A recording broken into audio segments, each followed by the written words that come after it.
Hello friends, financial year 2023-24 के लिए ITF forms release कर दिए गए सीबीडीटी ने in the month of December only. अभी तक ये फॉर्म्स जनरली रिलीज होते थे in the month of March, but इस बार सीबीडीटी ने काफी पहले ही इन फॉर्म्स को रिलीज कर दिया गया, जिसका मतलब है कि फाइनेंशियल ईयर 2023-24 के आईटीएफ फॉर्म्स को आप फाइल कर पाएंगे from the month of April 2024। Although it is advisable कि आप अपने फॉर्म्स को मई और जून में जाकर ही फाइल करें, क्योंकि तभी तक आपको आपका फॉर्म 16 मिल पाता है और आपका टीडीएस 26 एएस में रिफ्लेक्ट हो पाता है। लेकिन इस बार के आईटीएफ फॉर्म्स में कुछ इंपॉर्टेंट चेंजेस करे गए हैं।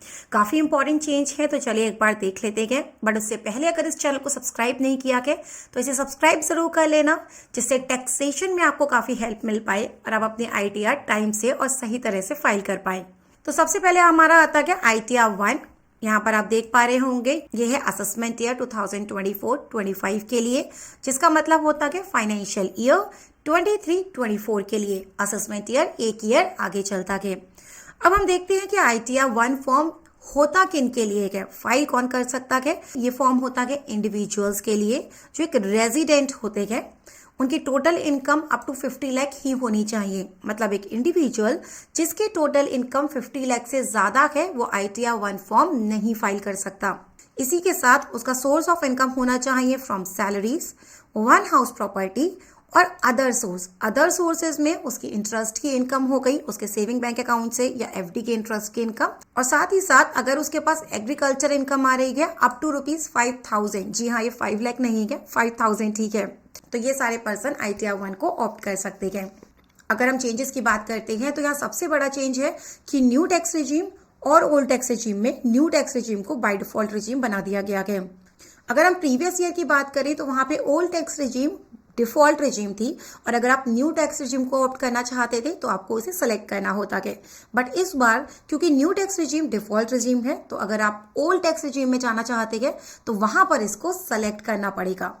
तो इस चेंज को आपको काफी ध्यान से समझना है, क्योंकि अगर आप इस ऑप्शन को एक्सरसाइज नहीं करते हैं तो आपको किसी भी डिडक्शन का फायदा नहीं मिलेगा, क्योंकि फाइनेंस 2023 में आपकी जितनी भी डिडक्शंस थी वो न्यू टैक्स रिजीम से हटा दी गई है। सिर्फ और सिर्फ ओल्ड टैक्स रिजीम में ही आपकी डिडक्शंस जो एटीसी एंड एटीडी की डिडक्शंस होती थी वो अवेलेबल होती हैं।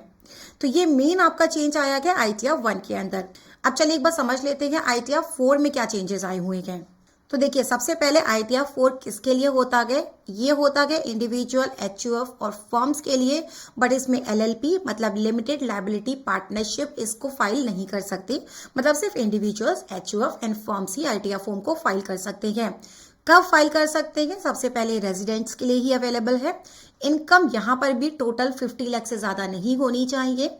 आपकी इनकम होती किससे है? बिजनेस एंड प्रोफेशन से होती है। बट अब यहाँ पर आपको 3 सेक्शंस दिख रहे होंगे, 44 एडी, एडीए और 44 एई। तो सेक्शन 44 एडी डिस्क्राइब करता है बिजनेस इनकम को, 44 एडीए डिस्क्राइब करता है प्रोफेशनल्स की इनकम को, और 44 एई तो यहाँ पे गुड्स एंड करियर के जो बिजनेसेस होते हैं उसके लिए 44 एई एप्लीकेबल होता है।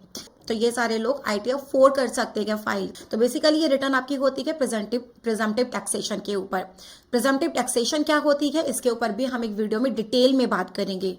तो यहाँ पे अगेन आप देख रहे हैं कि असेसमेंट ईयर 2024-25 मतलब फाइनेंशियल ईयर 23-24 के लिए फॉर्म रिलीज कर दिया गया है। चलिए अब हम जब बात करते हैं detail of income from business और प्रोफेशन में, तो यहाँ पे presumptive business income under section 44 AD, जैसा हमने बताया था 44 एडी लगता है आपके बिजनेस इनकम के लिए। अब कौन इसको ऑप्ट कर सकता है? तो ये ऑप्ट करने की लिमिट होती है आपकी, अभी तक 2 करोड़ थी बट इसको एक्सटेंड कर दिया गया है 3 करोड़।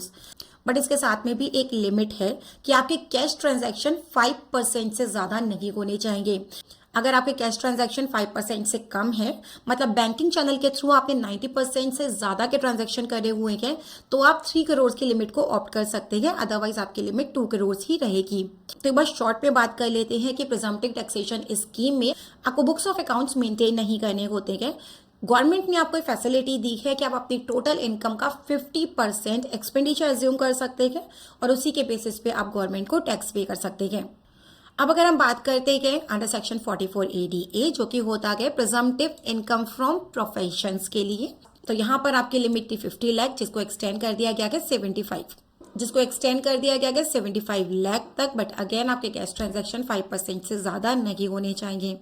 अगेन यहाँ पर भी आपके पास ऑप्शन है, by default new tax regime selected है, बट आप अगर उससे ऑप्ट आउट करना चाहते हैं तो आपको यहाँ पर मेंशन करना होगा। साथ ही आपको यहाँ पे फॉर्म फाइल करना होगा, फॉर्म 10IEA, अगर आप ऑप्ट आउट करना चाहते हैं किससे, न्यू टैक्स रिजीम से। सो आई होप अब आपको क्लियर हो चुका होगा कि ITR 1 और ITR 4 में कौन कौन से चेंजेस आए हुए हैं। ये वीडियो आपके लिए काफ़ी यूजफुल रही होगी, तो इस वीडियो को लाइक जरूर करिएगा, इस चैनल को सब्सक्राइब जरूर कर लीजिएगा, जिससे जितनी भी टैक्स रिलेटेड वीडियोस मैं डाल रही हूँ वो आपके पास टाइम से पहुंच सके। तो मिलते हैं एक और इन्फॉर्मेटिव वीडियो के साथ में, तब तक के लिए थैंक यू सो मच।